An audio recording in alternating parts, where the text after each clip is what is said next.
ইসলাম ও আলেম ওলামাদের নিয়ে কুরুচিপূর্ণ বক্তব্য ও আল্লামা আতাহার আলী রহমতুল্লাহকে নিয়ে বিএনপি চেয়ারপারসনের উপদেষ্টা অ্যাডভোকেট ফজলুর রহমানের কটূক্তির প্রতিবাদে বিক্ষোভ মিছিল ও প্রতিবাদ সমাবেশ করেছে কিশোরগঞ্জের সর্বস্তরে তৌহিদি জনতা।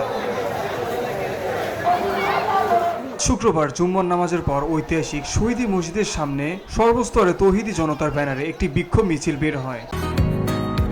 বসুন্ধরা, উত্তরা, বনশ্রী, কুড়িল ও বাড্ডা সহ রাজধানীর বিভিন্ন স্থানে অভিজাত ও অত্যাধুনিক মানের ফ্ল্যাট কেনার এক নির্ভরযোগ্য প্রতিষ্ঠান প্লেজেন্ট প্রপার্টিজ লিমিটেড। তাই আপনার স্বপ্নের আবাসনের জন্য আজই যোগাযোগ করুন। Pleasant properties limited, where destiny matches eventually.